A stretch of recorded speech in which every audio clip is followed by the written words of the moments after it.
그다음 산이라고 하는 것은 금속은 녹이는데요. 금속을 녹인다. 근데 못 녹이는 게 있어요. 어떤 물질들은 못 녹일까? 유리 못 녹입니다. 유리. 그 다음에 또는 플라스틱 못 녹입니다. 예, 탄화수소물로 된, 즉 유기화합물에서 원유를 가공해서 나오는 플라스틱 못 녹입니다.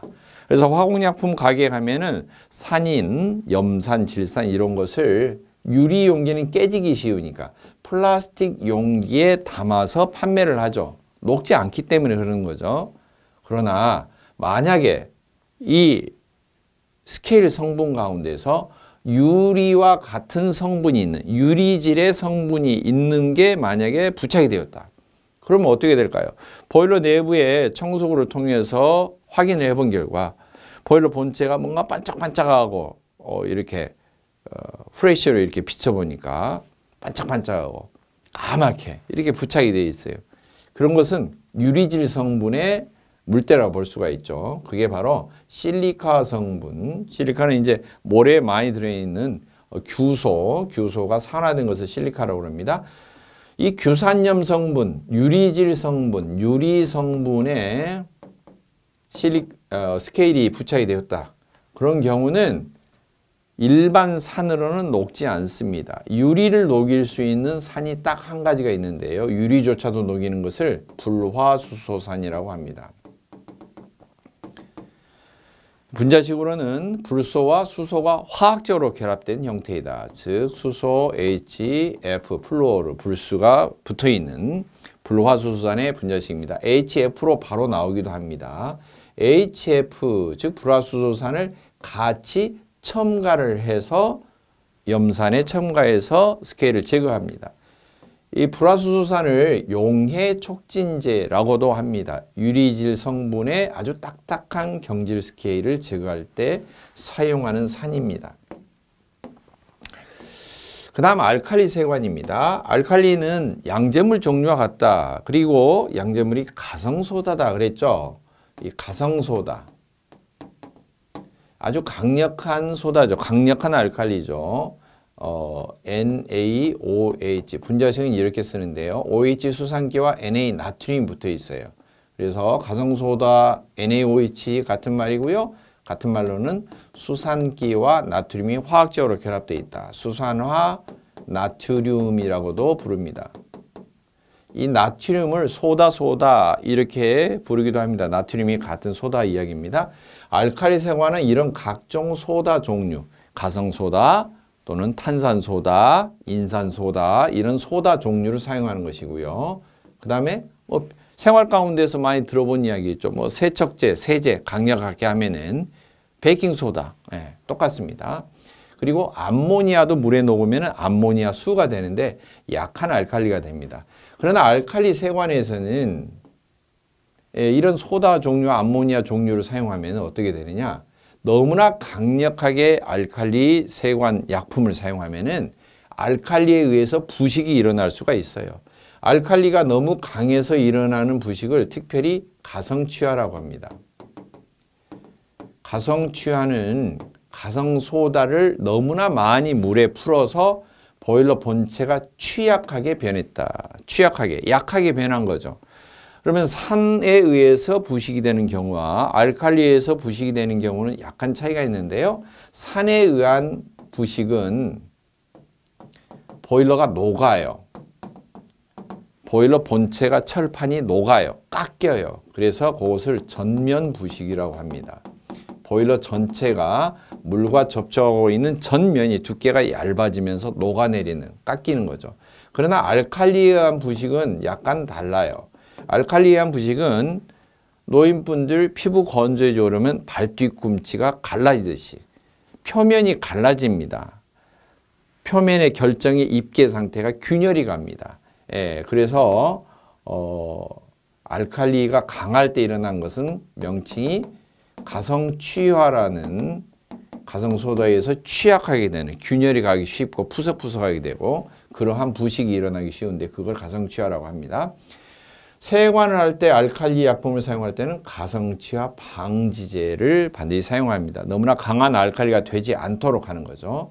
그리고 만약에 강한 알칼리가 아니고 약한 알칼리가 유지가 되면 어떻게 되느냐? 일반적으로는 염산을 풀어놓은 산 상태에서는 부식이 강하게 일어나는데 철판, 강철판은요, 철이란 것은 알칼리에서, 특히 약한 알칼리에서는 부식이 잘 진행이 되지 않아요.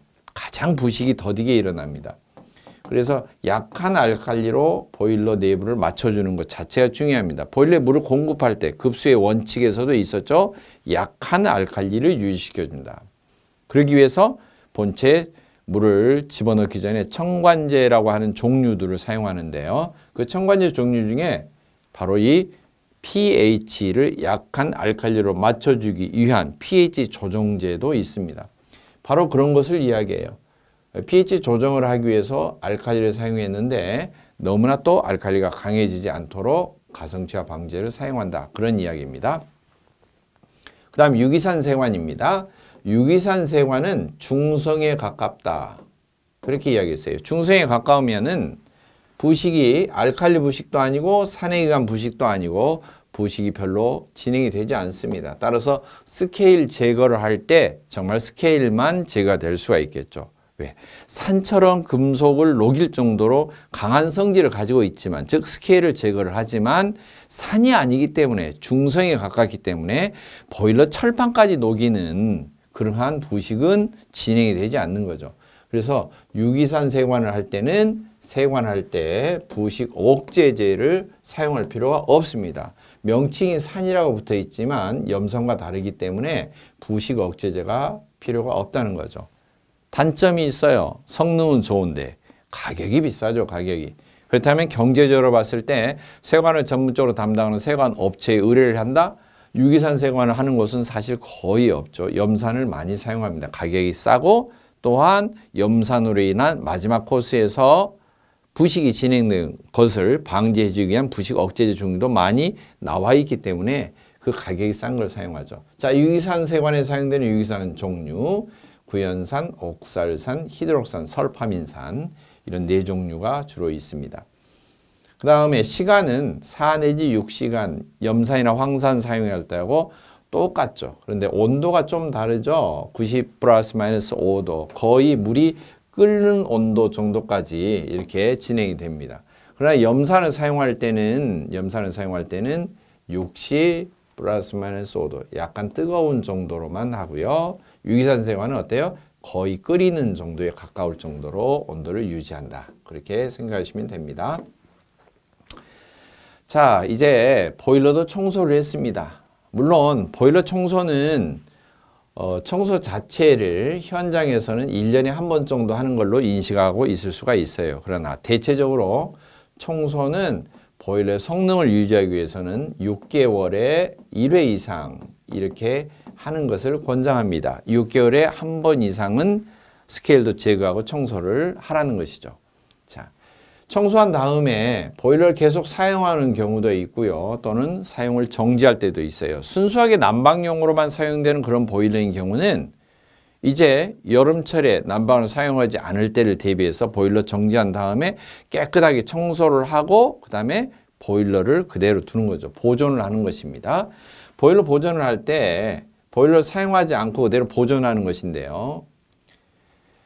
보일러 보존 방법에 따라서 어떻게 보존하느냐 하는 것은 보일러에 물을 다 빼고 건조한 상태로 보존하는 게 있고, 그냥 보일러에 물을 다 만으로 채울 만자죠. 다 채워놓고 그냥 보일러를 보존하는 두 가지 방법이 있어요.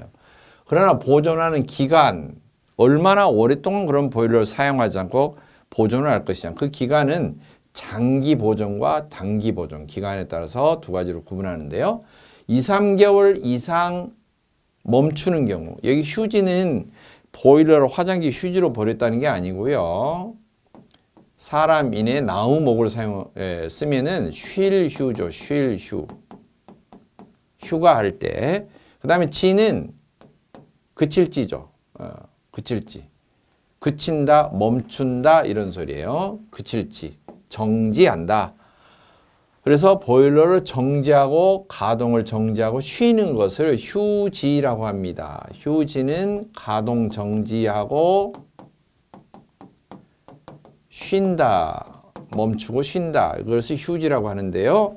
2, 3개월 이상 이렇게 보일러를 멈추는 경우, 보존하는 경우. 그 다음에 2주일에서 한 달 정도 이내에 이렇게 보일러를 멈추는 경우. 이렇게 두 가지로 나눌 수가 있습니다. 자, 표에 의하면은 단기로 보존할 때나 장기로 보존할 때 똑같이 건조, 만수 이렇게 사용할 수가 있습니다. 단기로 보존하는데 그냥 물을 채워서 보존한다. 그냥 물만 채워놓는다. 이게 보통 만수법이라고 합니다. 그 다음에 단기로 보존하는데 건조를 시켜서 한다. 물을 다 뺀 다음에 약한 불로 맨홀 뚜껑이나 이런 것을 열어놓은 채로 버너는 가장 약한 불로 살짝 가열을 해서 수증기가 보일러 본체에 남아있는 물기가 증발해서 수증기가 빠져나가도록 해줍니다. 본체 내부를 완전히 건조하는 거죠. 그리고 나서 식으면 어때요? 이제 닫아 놓는 거죠. 그냥 그대로 보존하는 겁니다. 그냥 별다른 조치를 취하는 게 없습니다. 그러나 장기 보존을 하는 경우는 어떻게 될까? 특히 물을 많이 채워서 만수 보존을 하는 경우는 소다 약품을 넣습니다. 소다 약품을 넣으면은 약 알칼리성으로 유지를 해주는 거죠. 철판은 산에는 녹지만 또 강력한 알칼리에는 알칼리 부식이 일어나지만 약한 알칼리일 때는 부식이 가장 더디게 일어납니다. 예, 부식이 가장 적습니다. 부식이 전혀 안 된다는 건 아니에요. 물하고 접촉하고 있으면. 그래서 부식을 더디게 하기 위해서 아주 최소화하기 위해서 소다를 풀어서 보일러 물의 성질을 약 알칼리성으로 만든 다음에 보존을 합니다. 그것을 소다 만수 보존법 이렇게 말합니다. 그 다음 장기 보존을 하는데 보일러 물을 다 비워야 되는 건조 보존법. 이게 가장 안전한데요. 그런 경우는 두 가지 대표적인 방법이 있습니다. 먼저 질소가스 봉입법. 가열 건조를 거칩니다. 먼저 모든 단기 보존에 있던 조치를 취합니다. 건조 보존할 때는 물을 빼고 약한 물로 가열해서 습기를 싹 제거를 합니다. 그 다음에 마지막 코스로 냉각이 되면은 질소가스를 봉입을 합니다. 질소가스를 넣고 맨홀 뚜껑을 완전히 꽉 밀폐를 시킵니다. 여러분 과자 봉지에서 빵빵한 게 있죠? 과자 봉지 내에 어떤 가스가 들어있어요? 질소가스가 들어있습니다. 과자의 부패를 막기 위해서, 산화를 막기 위해서, 즉 보일러 철판이 산화가 되는 게, 즉 철이 산화가 되는 것을 산화철이라고 그러는데 이것을 생활에서는 녹이 슬었다 이렇게 하지만 기술적인 용어로는, 화학적인 용어로는 뭐라고 그래요? 산화되었다 또는 부식이 되었다 이렇게 이야기합니다. 화학적으로는 산화되었다, 기술적인 용어로는 부식이 되었다. 한자 용어로 이렇게 이야기하죠. 부식을 막기 위해서 과자 봉지에 넣은 것처럼 질소가스를 채워서 공기를 차단하고 산소와 접촉을 차단하는 것입니다. 그러면 보일러 내부가 본체가 부식이 일어나지가 않겠죠. 그 다음 두 번째 방법입니다. 건조 보존하는데 장기적으로 하려면은 물을 빼고 서서히 가열해서 습기까지 다 제거가 난 다음에 보일러 본체 속에 뭔가를 넣어요. 그게 뭐냐? 흡습제예요. 습기를 빨아들이는. 물 먹는 하마를 넣어 놓는다. 이렇게 생각하시면 되는데요. 이 흡습제 종류가 몇 가지가 있어요. 사용되는 것이 이제 암기 방법이 흡습제가 황실 생활오염이다. 이렇게 암기하면 되는데요. 진한 황산입니다. 이 황산을 유리 용기에 넣어서, 플라스틱 용기에 넣어서 보일러 본체 속에 넣어놓는 걸 방법을 말하는데요. 사실 이게 엎질러진다든지 그러면은 큰 사고 일어나죠. 보일러 본체가 녹아내리죠. 그러나 황산이라는 이 성질 자체는 습기를 빨아들이는 강력한 흡습제 성질이 있습니다. 그 다음에 실은 실리카겔입니다. 실리카겔. 이 겔이라는 영어 단어는 젤리 상태다 이런 거예요. 젤 또는 겔 이렇게 발음하는데요. 실리카, 산화규소, 실리카겔, 젤리 형태로 되어 있는 산화규소죠. 김이라든지 또는 어떤 식품 같은 데 보면은, 건조식품 보면은 속에 이렇게 조그만 봉지에 있어요. 이게 같이 들어있는데 글자 주의사항 써져 있죠. 먹지 마시오. 이렇게 되어 있죠. 실리카겔. 물 먹는 하마도 실리카 계열 성분이죠. 그 다음에 생석회입니다. 생석회. 그 다음에 활성 알루미나라고 하는데요. 사실 활성 알루미나는 산화된 알루미늄, 산화된 알루미늄이 산화가 된 분말입니다. 사실. 그리고 산화가 된 이 분말 상태의 산화 알루미늄은 습기를 빨아들이는 성질이 강합니다. 그런 것은 이제 활성 알루미나라고 하는데요. 즉 산화된 알루미늄을 뜻합니다. 그 다음에 O는 오산화인입니다. 오산화인. 이것도 산성 물질인데 뭐 오산화인 그러면은 사실 이 오산화 바나듐하고도 구조가 같은 분자식입니다. 고무시 일으키는 오산화인도 황산처럼 강력하게 습기를 빨아들이는 성질이 있습니다. 그 다음에 염화칼슘입니다. 염화칼슘. 염류 종류인데요. 칼슘염입니다. 이 칼슘이 붙어있는 염화칼슘 그러면은 소금 종류예요. 다 이런 종류는 화학적으로 소금 종류인데 소금은 집에 있는 소금 어때요? 오랫동안 방치하고 그러면은 주변에 있는 공기 중에 실내에 있는 공기 중에 습기를 빨아들여서 스스로 눅눅해지는 그런 성질이 있습니다. 그리고 이제 조해성이라고 그러는데 아무튼 소금 종류는 습기를 빨아들인다. 그렇게 생각하시면 됩니다. 자, 이 중에서 가장 많이 쓰는 게 뭘까요? 가격이 일단 저렴하다. 엎질러도 별반 큰 사고가 없다. 이런 것들을 사용을 해야 되겠죠. 그래서 생석회가 일반적으로 사용되기가 쉽다. 그렇다면은 이 석회자를 붙여서 석회를 넣고 밀폐를 시켜서 건조한다. 이런 소리죠. 석회 밀폐 건조법. 장기 보존법에서 가장 많이 사용되는 방법 중에 하나입니다. 물론 질소가스 봉인법은 고도의 기술이 필요하고 별도의 또 압축해서 집어넣는 그런 도구들이 필요한데요. 석회 밀폐 보존법은 그렇지가 않습니다. 자, 여기에 대한 자세한 설명들이 이렇게 본문에 설명이 되어 있습니다. 만수 보존은 물을 채운다. 그냥 물만 채워놓고 하는 경우는 단기간만 한다. 그 다음에 물을 알칼리성 약품을 넣어서 약알칼리성을 유지한 다음에 물을 채워넣는 소다 만수법이라고 하는 경우는 장기 보존에도 사용이 된다. 하지만 겨울철에는 그대로 물을 채운 채로 방치해서 정지한 경우는 동결의 우려가 있다. 동파의 우려가 있다. 그 다음 보일러 물이 너무나 급수 상태가 좋지가 않아요. 그런 경우는 부직성인 경우에는 사실 부적당하다. 보일러 물이 정말 깨끗하고 증수에 가까울 정도로 깨끗하고 상태가 그런 경우에 추천하는 방법이다 하는 거죠. 다음 만수 보존 시 유지해야 될 것은 pH 11.0 정도 유지를 한다. 예전에 기술 교재에는 12.0 이렇게 제시가 된 경우도 있습니다. 그래서 보일러 내부에 가동하는 도중에는 11.0에서 11.8 정도로 유지하는 게 좋다. 이렇게 제시가 되어 있는데요. 사실 왜 그럴까? 알칼리성 약품을 넣고 보일러 물을 끓이게 되면 물만 날아가면 보일러 본체 내부의 물이 점점 진해집니다. 아무리 11.0으로 맞춰놔도 더 알칼리가 점점 강해진다는 것입니다. 농축되고 진해지죠. 그러나 11.8까지 이렇게 상한선을 두는 거죠. 가동하는 도중에. 자, 아무튼 간에 보일러를 정지하고 있을 때는 만수 보존할 때 pH를 11.0 정도 유지하는 게 좋다. 소다 만수법 보존법에 사용하려면은 소다를 집어넣어야 되겠죠. 사용되는 약품은 탄산소다 그리고 아황산소다. 아황산소다. 지금 여기 화면에 약간 가려 있는데요. 아황산소다. 그리고 히드라진. 히드라진은 질소와 수소가 결합된 그런 물질입니다. N2H2라고 하는 것인데요. N2H4 이게 히드라진인데요. 암모니아 물에 녹으면 역시 약한 알칼리가 됩니다. 그 다음에 인산소다. 자, 여기에서 소다 만수법에 빠져 있는 게 있어요. 소다 중에서 대표적인 가성소다 빠져 있죠. 수산화 나트륨.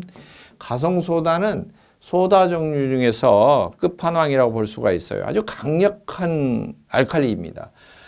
그래서 일반적으로 가성소다를 넣는다 그러면은 장담할 수가 없어요. 너무나 강한 알칼리 때문에 오히려 알칼리 부식이 일어날 수도 있어요. 그래서 소다 종류 중에서도 비교적 조금 약한 탄산소다, 아황산소다, 히드라진 암모니아 이런 걸 사용하고요.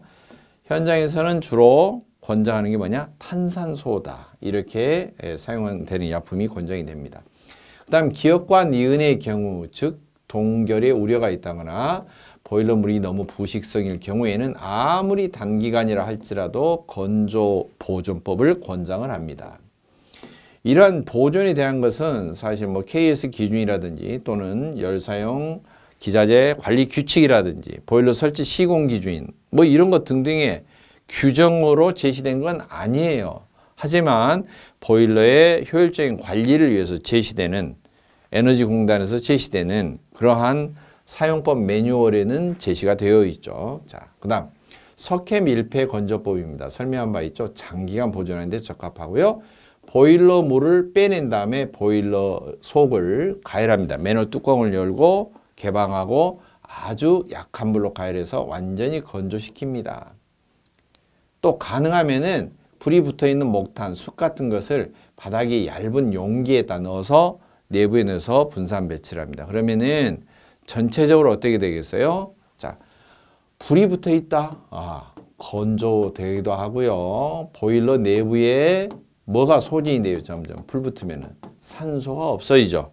공기 중에 산소가 없어지는 거죠. 그 산소마저도 부식을 방지하기 위해서 없애주는 것입니다. 그리고 나서 흡수제를 집어넣는 거죠. 흡수제는 황실, 생활, 오염 이렇게 종류들이 많이 있다. 암기법이 그렇게 되어 있는데요. 생석회 넣는 것이 가장 저렴하다. 실리카겔이나 활성 알루미나는 비싸요. 보일러 본체에 다량의 실리카겔 넣고 이렇게 하려면은 경제적으로 많은 부담이 되죠. 그래서 생석회를 많이 사용하기 때문에 바로 이 석회를 넣어서 밀폐를 시켜서 건조한 상태로 보존한다. 그래서 석회 밀폐 건조 보존법, 석회 밀폐 보존법 이렇게도 이야기합니다. 휴지 기간이 6개월, 1년 이런 경우는 정말로 이 건조 보존법 이외에 보일러 내면에 페인트 도장을 하거나 또는 바깥쪽에도 방청 도료, 녹 방지를 위한 도료를 도장을 하는 것을 권장을 합니다. 그 다음 건조보존법, 장기보존법 가운데 질소봉입법이 있어요. 주로 장기간 보존하는데요. 보일러 물을 다 빼내죠. 보일러 내부에. 그리고 질소가스를 집어넣고 밀폐를 시킵니다. 집어넣는 압력은 0.06메가파스칼 정도. 이게 이제 킬로그램 F 제곱 센티미터의 압력 단위로 바꿀 때는 10배로 바뀌죠. 0.06이니까 곱하기 10 하면 0.6기압 정도. 킬로그램 F 제곱 센티미터를 공합기압으로 부르기도 하죠. 0.6기압 정도로 압력을 가해서 봉쇄를 한다, 밀폐를 한다라고 하는 것입니다. 마지막으로 기화성 부식 억제제를 투입하는 방법. 이게 이제 좀 세부적인 방법입니다. 주로 장기간 보존하는 방법 중에 하나입니다. 보일러 내부에 물을 제거하고 건조한 다음에 내부에 기화성 부식 억제제를 투입을 하고 보일러를 밀폐를 시킵니다. 그 다음 기화성 부식 억제제는 종류가 양극 부식 억제제, 음극 부식 억제제, 혼합 부식 억제제 이런 것 등등이 있습니다. 물론 이게 출제될 확률은 매우 드뭅니다만 어쩌다 한 번씩 출제될 수도 있습니다. 부식 억제제를 투입하는 방법을 소개를 해서 지문 가운데서 나올 수가 있습니다. 다음에 가열 건조법입니다. 일반적인 건조 가운데서 그냥 불만 약하게 떼서 습기 날아가게 해서 그냥 그대로 보존하는 거. 이게 그냥 단순한 가열 건조법입니다. 주로 단기간 보존하는 데 사용하고요. 보일러 물을 배출해서 버리고 보일러 본체를 매놀 뚜껑이나 이런 것을 개방한 채로 연소에 있어서 불을 아주 약하게 뗍니다. 가열해서 완전히 건조시키고 가능하면 불붙은 목탄이나 이런 것을 보일러 본체 내부에 어떤 용기에 담아서 분산 배치하면 됩니다. 단 흡습제, 건조제, 생석회나 실리카겔 이런 것을 내부에 넣지 않고 보존하는 거죠. 그런 것을 만약에 흡습제를 넣어 놓으면 장기간 보존해도 훨씬 안전하겠죠. 같은 건조 보존법이라 해도요.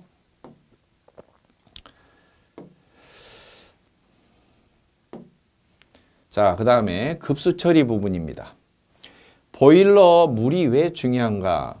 보일러는 물이 더럽다든지 부식성이 있다든지 또는 깨끗하더라도 어떤 좀 실수에 의해서 보일러 물이 알칼리성이 아니고 산성이 됐다든지 이러면은 전면 부식이 일어나기가 쉽죠. 그래서 급수 처리가 아주 중요합니다. 보일러 물 중에, 즉 급수 중에 불순물을 제거하는 모든 작업을 급수 처리 이렇게 이야기합니다. 급수 처리는 위치상으로 보면은 보일러 본체에 공급하기 전이 1차 처리라고 하고요. 보일러 내부에 투입된 다음에 다시 이 물로 인해서 어떤 부식이라든지 여러 가지 안 좋은 이상적인 현상이 발생하지 않도록 해주는 것을 2차 처리라고 합니다. 1차 처리 방법 이외에 2차 처리하는 방법은 모두가 다 약품을 사용합니다. 그래서 급수 직전에 약품을 투입하는데 그 약품을 통칭해서 전부 불러서 첨관제라고 합니다.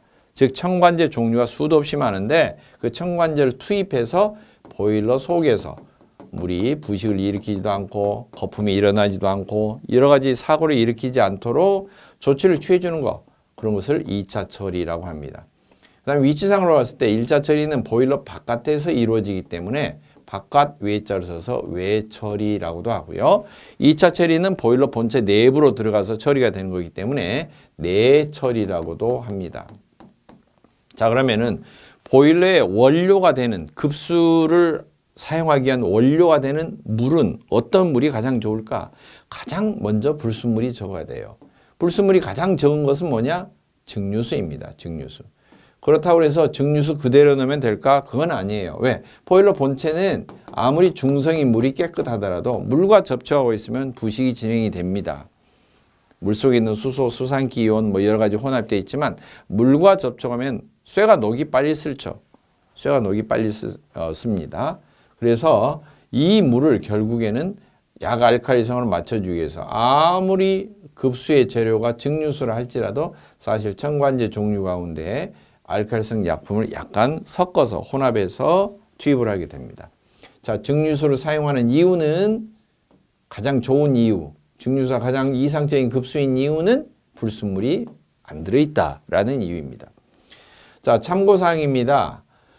물을 보통 물속의 불순물 중에서도 어떤 특정한 이온 상태로 녹아있는 것에 따라서 센 물 또는 단물로 구분을 하는데요. 우리나라 말로 생활에서는 센 물, 단물 이렇게 말하고 한자로는 세다, 단단하다 그래서 경수, 단단할 경자를 써서 연한 물이다 그래서 연수라고 합니다. 그럼 어떻게 구분할까? 자, 생활로 보면 경수는 단단한 물은 거품이 일어나지 않아요. 비누칠을 했을 때. 그 다음에 단물은 거품이 잘 일어납니다. 풍부하게. 차이점이 뭘까? 이 경수는 급수 중에 Ca, 칼슘 이온이나 Mg, 마그네슘 이온이 많이 녹아있는 상태입니다. 그래서 거품이 안 일어납니다. 그래서 이런 것이 녹아있으면 물이 간간하다, 염기가 녹아있다, 무기물질이 녹아있다 그렇게 이야기하는 것이고요. 사실 이 물속에 이런 이온이 녹아있는 것은 사람의 건강을 위해서 건강식품처럼 음료용으로는 적당해요. 하지만 보일러처럼 기계가 사용하는 내부에 들어갔을 때는 물때가 되는 원인이 됩니다. 이 칼슘 이온이나 마그네슘 이온 때문에 그게 철판에 부착이 되어서 열을 받아서 그게 스케일, 물때의 원인이 됩니다. 그렇다면 연수는 뭘까? 이런 칼슘과 마그네슘 이온을 제거해서 함유량이 적게 줄인 것이나 아니면 제거를 한 것을 말합니다. 이게 바로 보일러 급수에 적당합니다.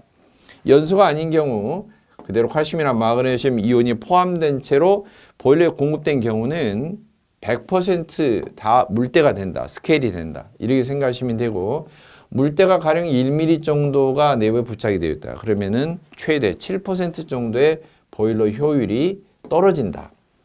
예, 그렇게 생각하면 됩니다. 자, 그러면은 왜 이렇게 떨어질까? 한번 보시면요.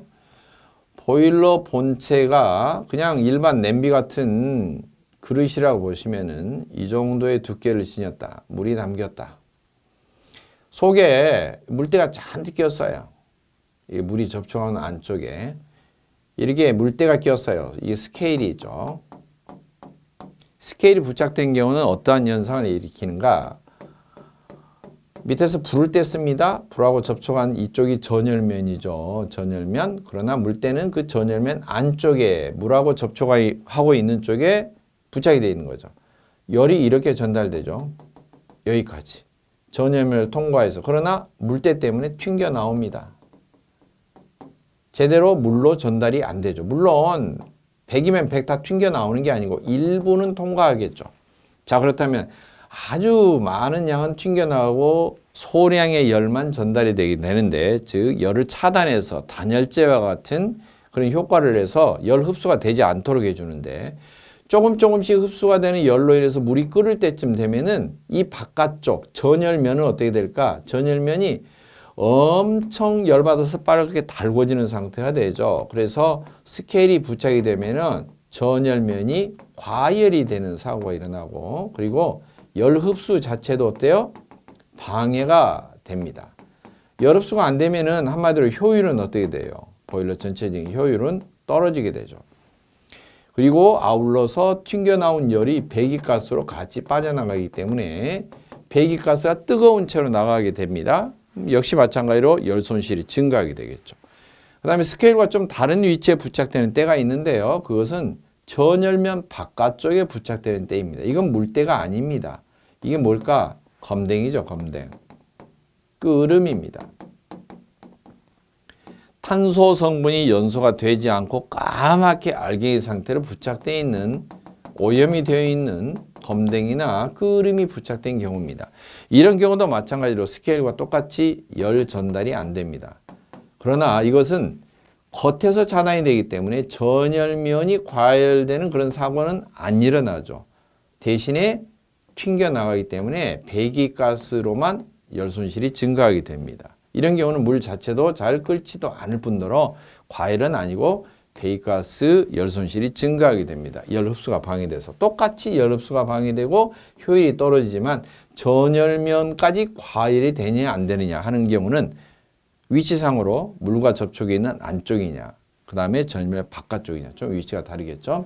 자, 아무튼 이러한 스케일은 보일러 본체 안쪽에 물이 접촉한 쪽에 때가 껴서 열 흡수가 안 되고 보일러 효율을 전반적으로 떨어뜨리고 전면이 과열이 돼서 결국에는 강도가 떨어져서 약해져서 속에 증기가 조금이라도 생기게 되면은 부풀어 팽창해서 터지는 파열 사고를 일으킬 수가 있습니다.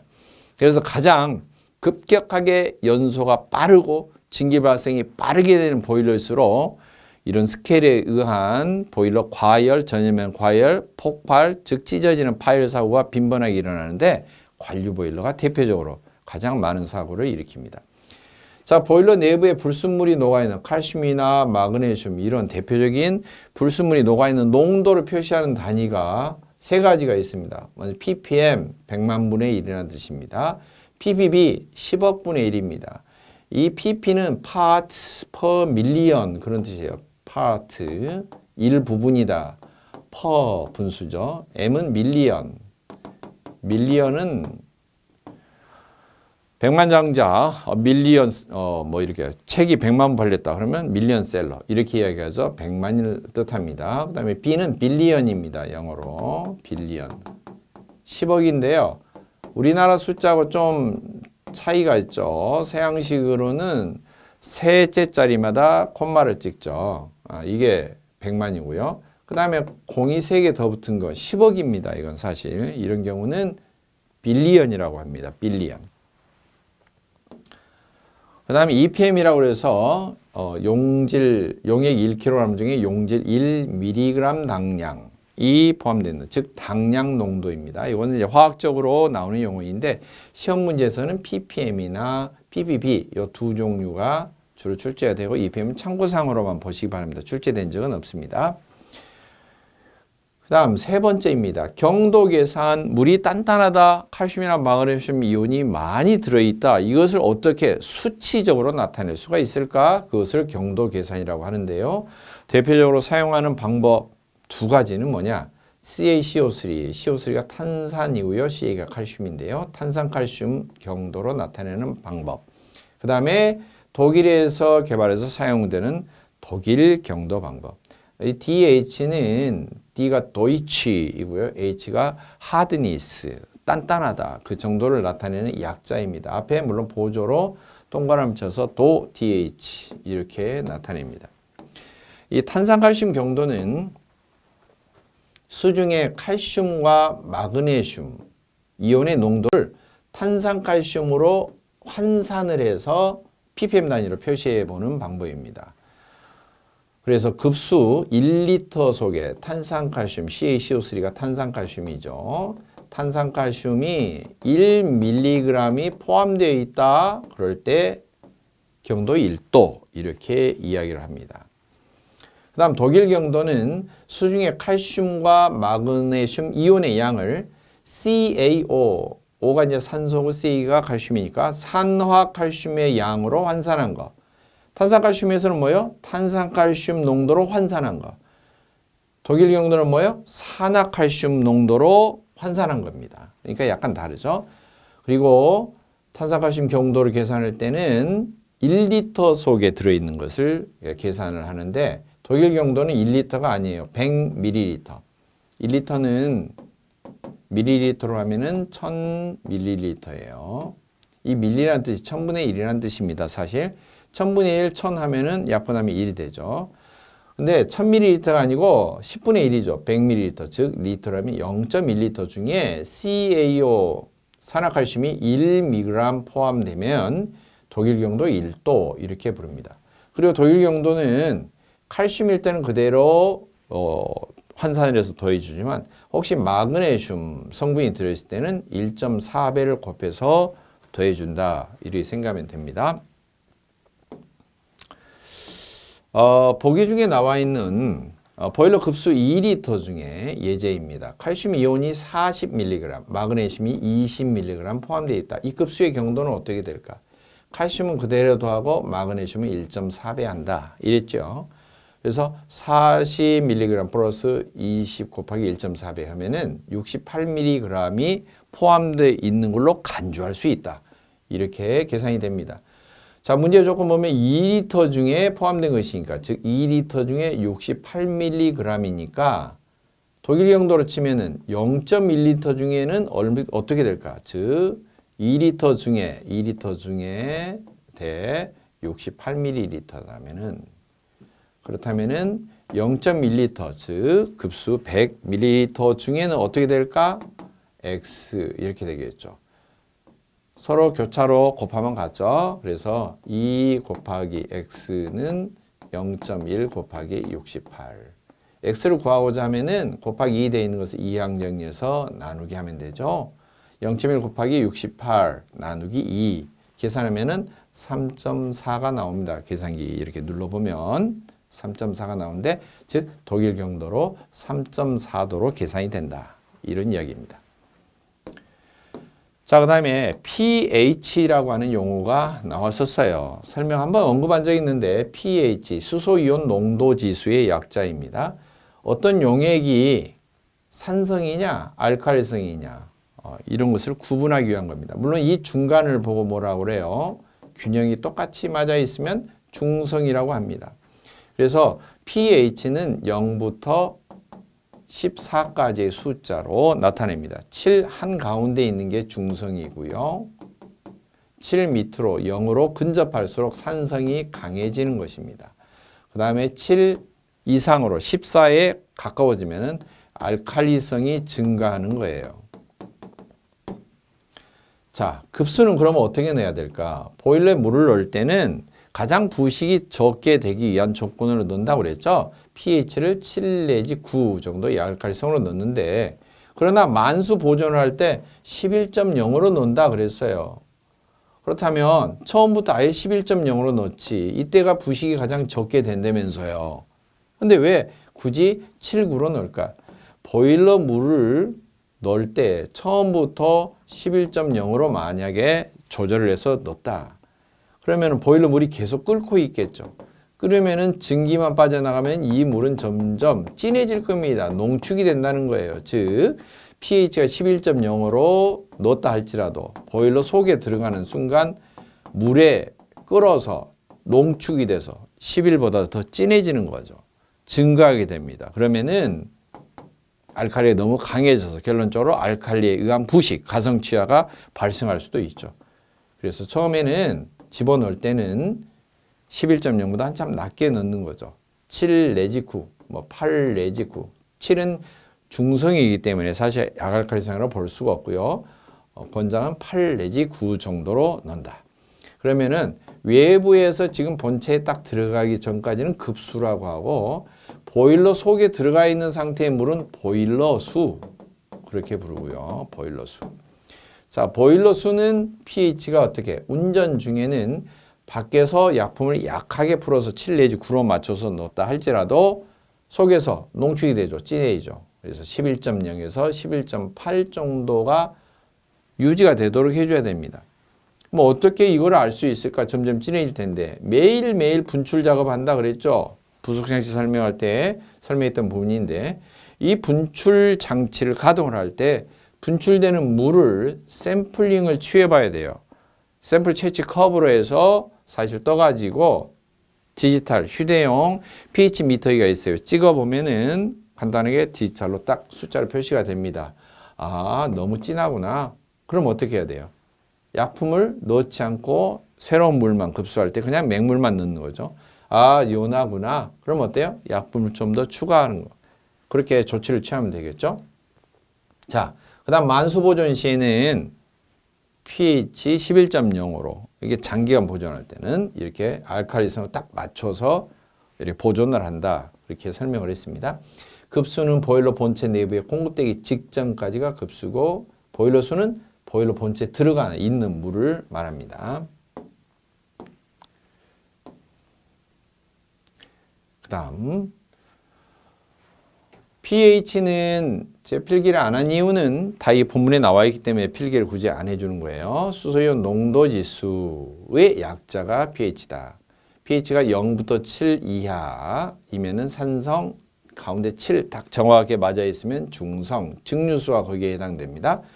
7이 넘어가서 7 이상으로 초과가 되고 14까지 진행이 되면은 알칼리성이라고 합니다. 자, 이처럼 급수체를 해야 되는 목적, 뭐 대체로 이야기했지만 큰 문제는 사실 스케일이죠. 그러나 여러 가지 기타의 목적도 있어요. 암기 방법, 가스 포부 관설, 가성 취하 방지, 알칼리 부식이 일어나는 걸 방지한다라고 하는 경우인데 급수처리는 1차 처리도 있고 2차 처리도 있다. 이렇게 이야기했죠. 2차 처리는 약품을 써서 보일러에 투입하기 전에 첨관제를 어때요? 첨가를 해주는 걸 말하는데 적정하게 맞춰줘서 가성취가 일어나는 것을 방지한다는 거죠. 그리고 1차 처리에서 어떤 불순물 자체를 적극적으로 걸러주는 작업을 하게 되는데 그렇게 되면은 칼슘, 마그네슘, 이온 등이 제거가 돼서 결국에는 스케일이 부착되는 것을 방지할 수가 있습니다. 또 포밍, 프라이밍을 방지하는 것은 2차 처리 방법 중에 약품을 섞어서 넣으면 거품이 일어난다거나 또 프라이밍이 일어나는 것을 막아주는 약품을 뭐 폴리아미드라든지 고급 지방산 에스테르라든지 그런 것을 섞어서 혼합해서 급수를 하게 되면 포밍이 방지가 됩니다. 그리고 부식 방지. 부식 방지는 결국에는 약알칼리성으로 유지를 하면은 강철판이 가장 부식이 적게 일어나는 상태가 된다고 그랬죠. 그래서 부식 방지. 그리고 관수의 농축 방지 이렇게 돼 있는데요. 사실은 분출 작업을 하면서 샘플링을 채취를 해서 잘 맞춰보고 거기가 측정을 해보고 pH가 적당하게 유지가 되는지 확인을 해보는 작업을 거친다고 그랬죠. 그래서 농축 방지. 그리고 슬러지가 생성이 되는 걸 방지한다. 사실 5번, 6번은 급수 처리 진짜 목적이라기보다는 부차적인 목적이죠. 가장 네 가지가 급수 처리의 가장 중요한 목적이고 5번, 6번은 급수 처리를 할 때 그 효과를 알아보기 위해서는 분출한 다음에 거기에서 샘플링을 채취해서 검사를 해본다 그랬죠. 바로 이제 분출을 하면서도 검사를 해볼 수 있는 그런 목적에 들어갑니다. 자, 급수 처리 종류입니다. 이제 위치상으로 보일러 본체에 들어가기 전에 하는 것을 1차 처리, 그 다음에 보일러 내부에 들어갔을 때 처리를 하는 게 2차 처리 이렇게 말하고요. 외처리, 내처리 그렇게도 합니다. 그리고 관자가 붙어있는 이유는 급수처리를 특별히 신경을 써야 되는 경우는 왜 그럴까요? 물때가 급격히 빠른 속도로 부착이 되는 그런 보일러겠죠. 물때가 왜 빨리 껴요? 보일러 물이 너무 급격하게 빨리빨리 증기 발생이 되고 물이 빨리빨리 닳아지는 그런 보일러이기 때문에 대체적으로 원통형 보일러보다 순환형 보일러가 예열 시간도 짧고 증기 발생 속도도 빠르고 한다고 그랬죠. 수관 보일러의 스케일이 많이 부착이 되기 때문에 수압 보일러 위주로 용어가 만들어졌어요. 관 외부에서, 관 내부에서. 그래서 관 외처리, 관 내처리 그렇게 부르기도 하고요. 관자 떼고도 부릅니다. 외처리, 내처리 이렇게도 이야기합니다. 자, 1차 처리는 급수 전에 본체 바깥에서 처리를 해주는 것이고요. 불순물 종류에 따라서 가스 성분이 녹아있는 경우, 현탁질 고형물이 녹아있는 경우, 용존 고형물이 녹아있는 경우에 따라서 처리하는 방법이 다릅니다. 먼저 가스 성분은 물속에 산소가 녹아있을 수도 있고요. 탄산가스 같은 것이 녹아있을 수도 있습니다. 이런 것들을 가스 성분이 녹아있는 불순물이다 이렇게 이야기하는데, 물속에 산소가 녹아있지만 사람 눈에는 보이지 않아요. 아주 극소량의 미량의 산소가 녹아있습니다. 물속에 산소가 녹아있지 않다면 물고기는 다 죽겠죠. 물속에 산소가 녹아있어서 아가미로 그 녹아있는 용해되어 있는 산소를 아가미로 걸러내면서 빨아들이는 거죠. 그러나 보일러 본체에 바로 이런 산소 같은 것이 포함된 채로 만약에 들어갔다. 그러면은 그 산소 알갱이로 인해서 부식이 촉진돼요. 산소가 들어가 있으면 산성으로 되기 쉽습니다. 이 산소 때문에 본체가 산화가 돼요. 강철판이 녹슨다는 거죠. 그리고 산소 알갱이 기포 때문에 점점점점점점점 찍히면서 부식이 일어나는데, 주로 점점점점 찍히면서 보일러 안쪽이 점식이 일어납니다. 점식. 제거하는 방법은 기폭법, 탈기법 이렇게 두 종류가 있습니다. 기폭법은 뭐냐면은 분수처럼 이렇게 뿜어 올리면서 저어주는 거예요. 자꾸. 자, 사이다 같은 경우도 봅시다. 사이다 속에는 탄산가스가 녹아 있어서 탄산음료 그렇게 말하죠. 사이다에 녹아있는 탄산가스를 밖으로 배출하는 방법, 즉 김 빠지게 하는 방법은 저어준다. 저어준다. 두 번째로는 따뜻하게 한다. 그렇게 생각하시면 되죠.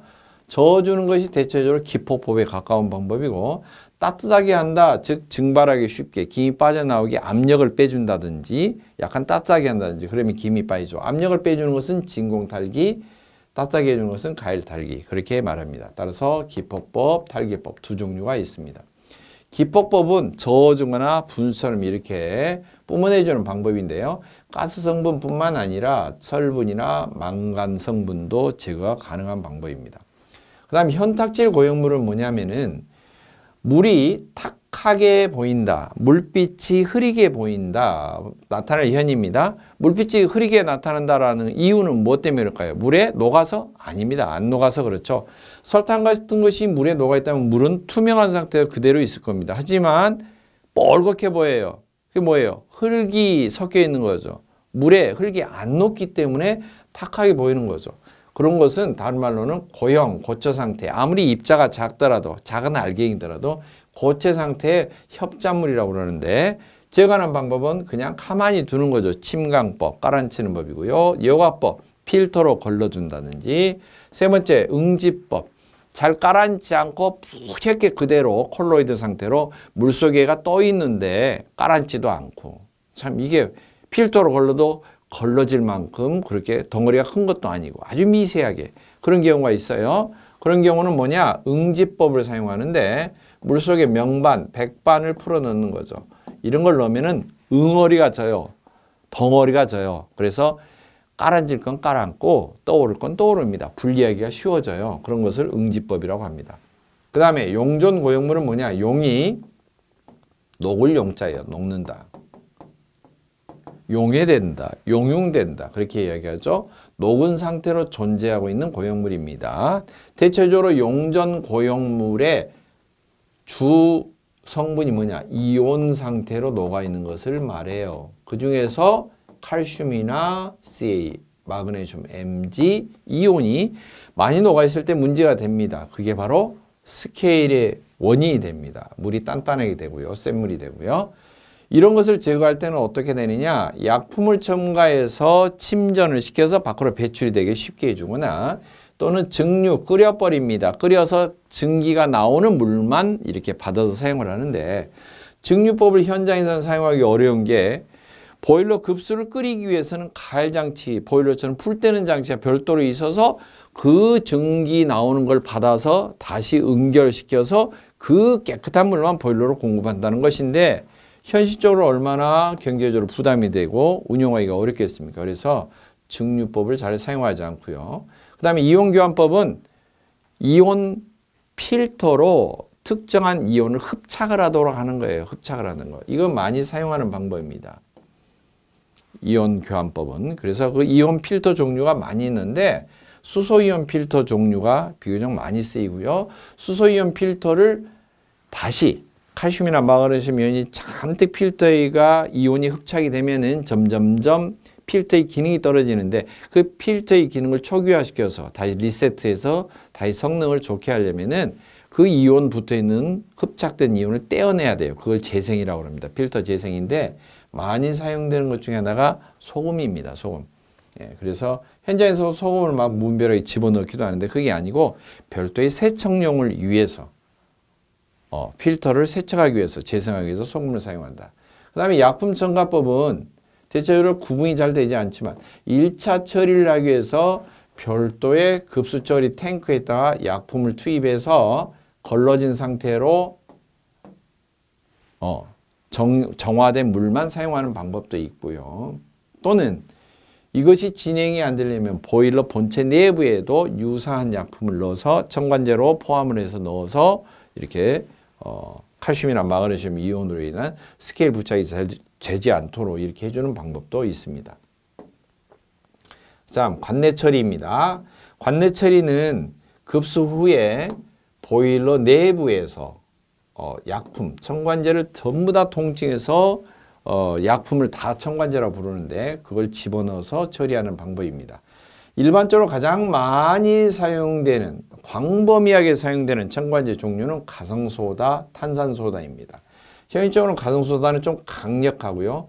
탄산소다는 가성 취하도 덜 일으키면서 부담이 적기 때문에 탄산소다 이걸 많이 사용을 합니다. 나머지 뭐 인산화황산소다, 인산소다도 비교적 사용되는 편이고요.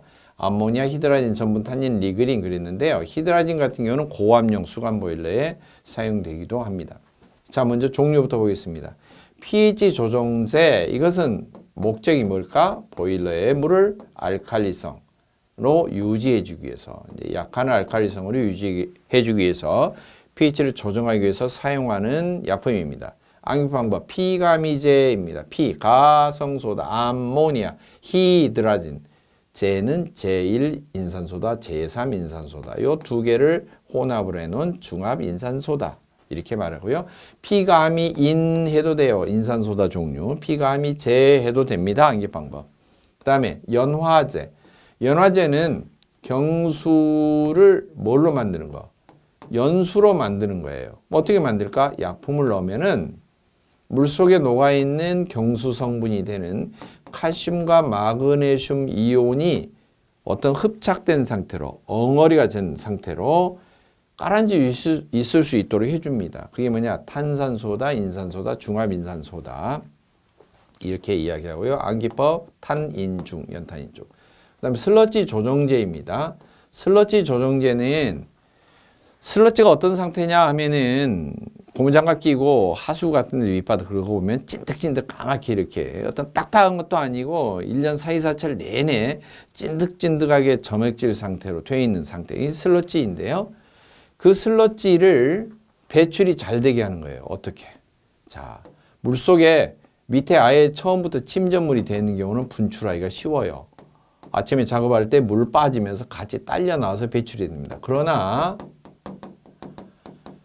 가라앉지도 않고 떠지도 않고 물에 푹 이렇게 그냥 녹아있는 이런 상태는 어떻게 될까? 이걸 어떻게 제거할 수 없을까? 물 자체가 이렇게 불순물이 섞여 있는 상태로 가열하게 되면 거품이 많이 일어나고 그럴 겁니다. 품질이 안 좋아지죠. 증기도. 습진기가 발생하고 따라서 이러한 것들을 분리를 하면 좋겠는데 뭐 반절은 위로 떠오르게 해서 수면 분출 장치를 통해서 증기 빠져나가면서 같이 딸려 나가도록 한다든지 아니면 밑으로 아예 깔아앉게 해주든지 깔아앉으면 어떻게 돼요? 분출 밸브, 수저 분출 밸브 열어서 밖으로 빼주면 좋죠.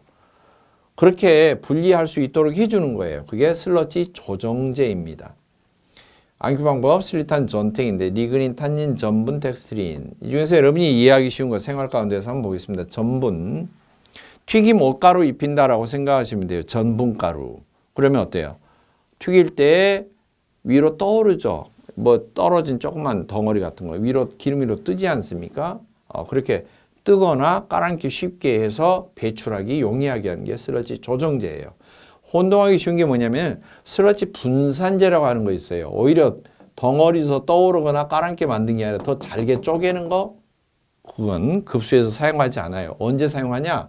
버너에 연료를 분사할 때 연료 중에 슬러지 성분이 있다면 버너 노즐이 막히기가 쉬워요. 작은 틈새가. 따라서 안 막히도록 그런 덩어리진 슬러지를 잘게 쪼개서 아예 분사가 돼버리게 만드는 거. 그런 것은 연료에 첨가하는 것은 슬러지 분산제라고 합니다. 그러나 물속에 있는 경우는 분산시켜 놓으면 안 되죠. 물이 농축이 되니까 그러면 거품도 일어나고 안 좋겠죠. 그래서 조종제라는 명칭을 씁니다.